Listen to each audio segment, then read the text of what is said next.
Oh, oh God.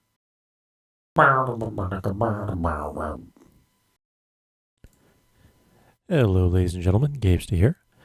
This is the quick guide for Immerseus on normal difficulty. And there you can see annotations for the full guide, the tank guide, healer guide, and DPS as well. So let's get started. So the main mechanic on this encounter is that you want to reduce Immerseus's energy or corruption to 0. To do this, every time you get the boss to 1 hit point, he will submerge and spawn a large number of Sha or contaminated puddles around the room.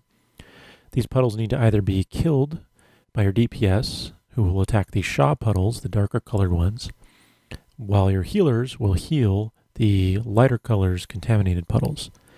When you heal a contaminated to full or DPS a Sha puddle to dead, any player within about 10 yards of that puddle will receive a stacking buff. This buff either increases healing by 75% or increases damage by 50% per stack. The healing one also gives mana back.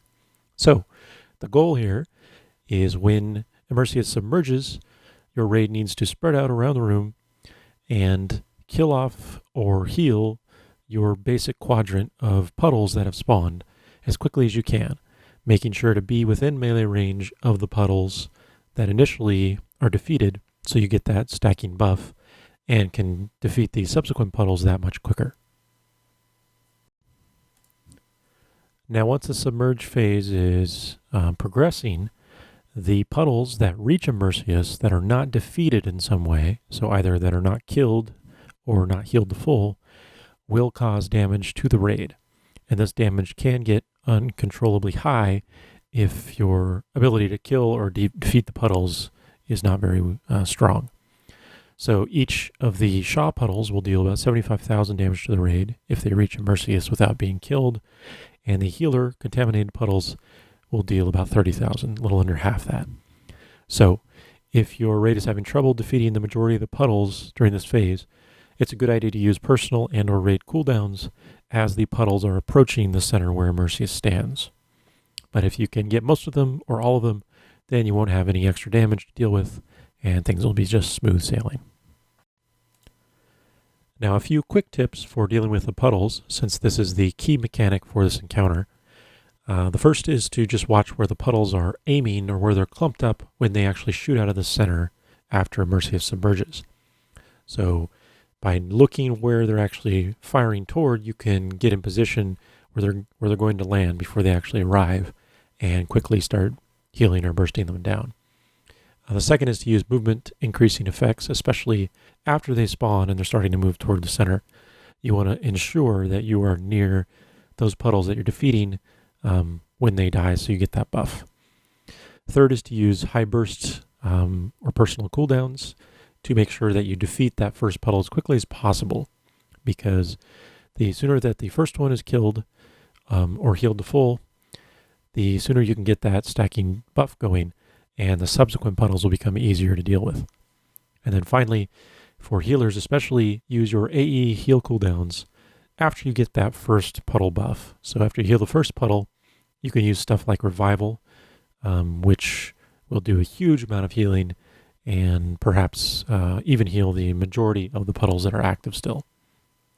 And every puddle that you actually defeat will reduce the corruption by 1. So the faster you can do this, the quicker the fight will go, and the easier things will be for your healers as well.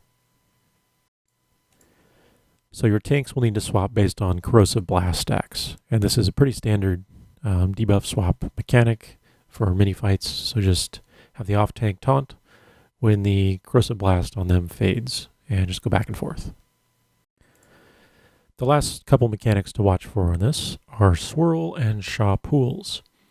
So during the primary phase, every once in a while, if given enough time, Immerseus will start to cast Swirl, which you can see him casting there. He will face a random direction and turn slowly, shooting out a huge cone of water. So obviously your raid wants to sidestep and go with the flow, so to speak, so that they don't get hit by that. While this is occurring, there will be little fissures that will shoot up around the room trying to knock players into the air and take a little bit of extra damage. So just dodge between those as you rotate around, avoiding that cone attack.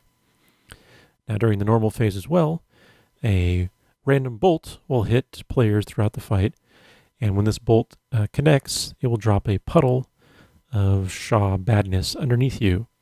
So you can see there's a puddle spawning under me there. Simply sidestep a couple yards to get out of it, wait for the next one to hit you. When it does, move from that, and so on and so forth.